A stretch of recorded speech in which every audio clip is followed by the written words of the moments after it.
What up, peeps? It's your boy Heckin Steve. Welcome back to the channel, and today I want to talk to you about gaming, specifically like retro gaming. You know, I haven't done a lot of pickups videos recently, and it's because I really haven't been picking up stuff like I used to. I used to get, stacks of games all the time, and I just really have slowed down because, I'm not trying to collect filler anymore, and there's not really anything in the retro scene that I'm like dying to have. Well, there are a couple of games, but the pricing of these older games has just like gotten to the point now where I can't justify how much I'm going to play them versus how much they cost. I have been picking up new games. I did pick up Clair Obscur Expedition 33. Fantastic game. It's a turn-based RPG, but it has a lot of like elements to it, like, from Lost Odyssey, where there's like quick time aspects to it, or like like in South Park, that's an RPG, and you have like a timing to it where you can like dodge and parry and stuff like that. That is a good game. Okay, so if you don't know about this yet, you need to check that out. Also, it's been a little bit now, but I picked up the Suikoden remaster, so I haven't played enough of this yet, but it is a really good remaster. I played probably about 2 or 3 hours of it.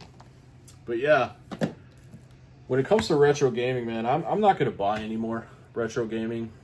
And what I mean is, like the originals. I'm not going to buy any more stuff like this.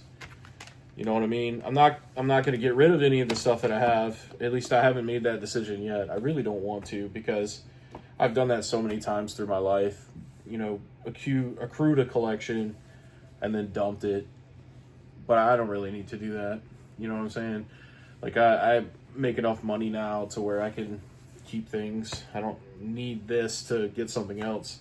I don't need to sell this to get something else, I know we've all kind of been there, but yeah, with as busy as being an adult is and having multiple jobs, you're very limited on like the time that you get. And most of the time, if I'm gaming, I'm either doing it on a live stream or I'm playing a multiplayer game with the buddies.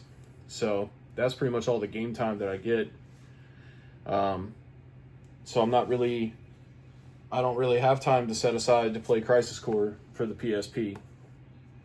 And, this game's good, for sure. I'm not saying that. It's just, I've been there and done that, with a lot of these games. Like, I've played Resident Evil Director's Cut. This is the original, but I played Resident Evil Director's Cut so many times that I don't really need to play it again. And I even bought Deadly Silence for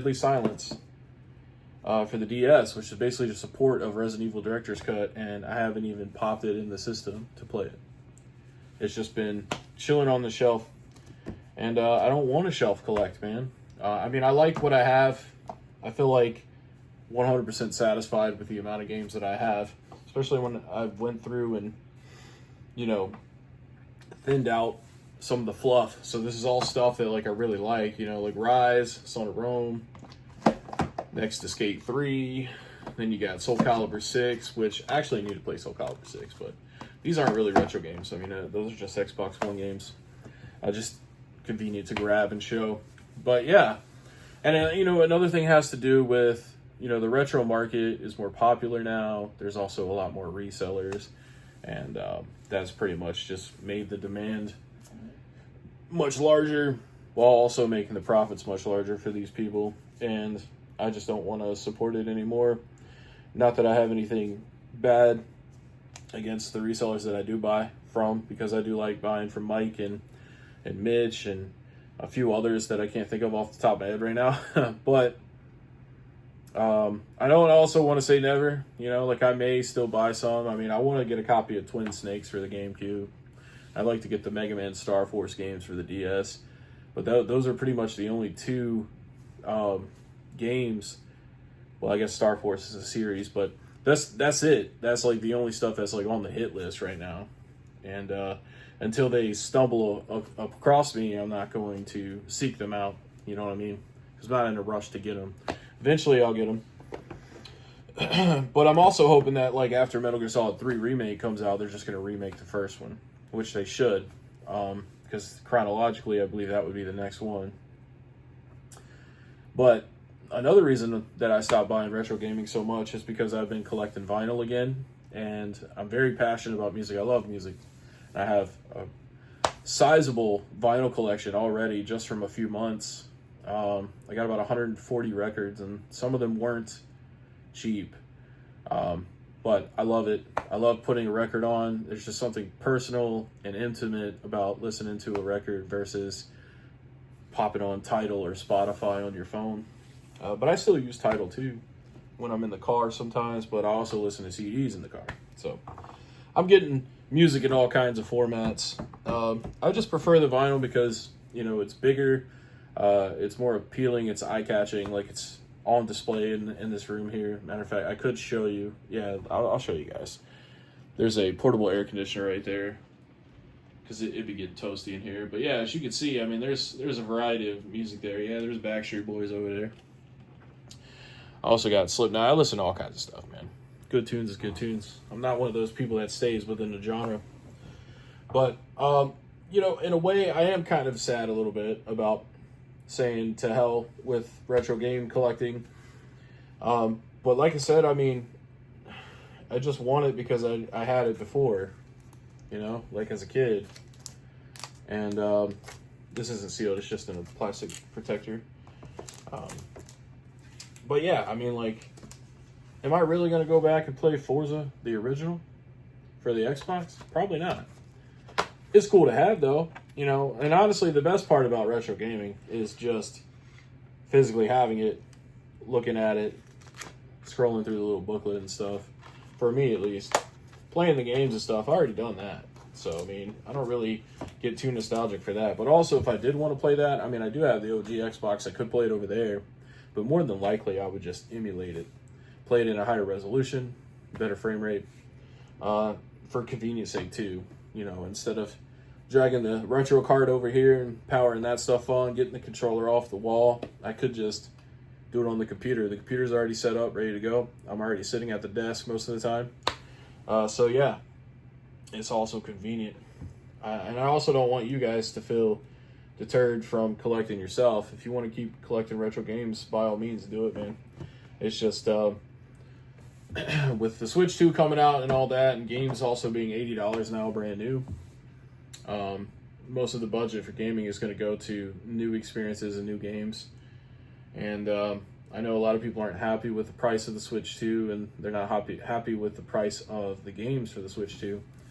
But for me, man, I think that it's totally worth $450. If you think about the Super Nintendo, when it came out in 1991, it was $199. And so, like, if you compare that to today's inflation, that's about $450. So people were paying about $450 for a Super Nintendo back then. No one really complained about the prices then. And I think the NES was even worse in the 80s. I think it ended up, inflating up to about $500, maybe a little more. I'll have to double check that, but yeah. The Switch is also another place that I play old games. Like, we've got Donkey Kong Country Returns HD. This game is hard as fuck, by the way. I don't know if you guys have played that. But then I also have it over here. It's right here on the wall. I don't need to pull it out. You can see it. But, yeah, I mean, so I don't need to play it on the Wii U over there when I could play it right there. Handheld mode or on the TV, whatever the case may be. But yeah, a lot of these older systems, like PS1, you can emulate every PS1 game flawlessly on the computer with better resolution and frames, and it just looks better. You know what I'm saying? Because it's like the image is cleaned up a lot. I think a lot of people don't realize that too. When they see a lot of game captures in YouTube videos, they see a PS1 game and they're like, man, that looks like it's pretty fun. But they're seeing like an emulated version of the gameplay where it's not as pixelated and fucked up. So then, like, when you actually go out and buy an actual PlayStation and you put the game in, whether you did that as a child or not, or if you're completely new to it, that may shock you how different it looks. But also, I respect the way they look, because they did the best they could at the time. And it is nostalgic for me to see it in the original form. But if I'm going to play the game to experience it again, I probably would rather play it on an emulator where I can clean it up a bit, especially PS2 games. Same thing, man. You can make them look much better on a computer now. But yeah, I've got a decent retro game collection, man. We got Chrono Trigger complete on the DS. Lots of Pokemon games. We got some complete in box NES and Super Nintendo games. We got some 64 stuff. Decent Wii collection here. You know, some great stuff, man. We got WrestleMania 18. Excuse me, that's 19. WrestleMania 19, but we do have 18 right down there. Great collection, man. And like I said, man, not going to try to get rid of any of these. Going to keep them for sure.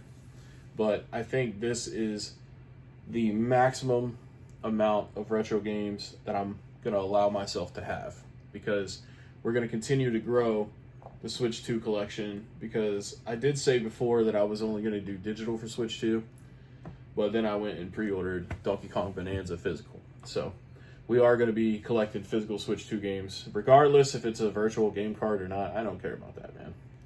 I want representation physically in my world, whether it just be a case with a key card in it or an actual game cartridge is irrelevant to me, because I'm still going to be able to play the game, and I'm still going to have a physical representation of my game collection on a shelf. And I know a lot of people disagree with that. I don't know what to tell you, man. I didn't do it, but I'm just letting you know that I'm accepting the way that it is, because I don't think it's going to get changed either way. Like, if it was going to be changed, it would have been changed by now. You know, it's been like over a month since everything was announced for the Switch 2. So what it is now is how it's going to be. So we can either suck it up and just deal with it, or not participate in it at all. But everyone has the right to do whatever they want. But yeah, guys, thank you so much for watching. I hope you appreciated the video.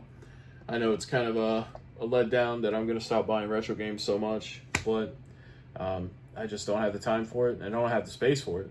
I don't want to buy another shelf. So yeah, it just makes sense to stop. But modern games, we're still in there. Anyways, guys, I'll catch you next video.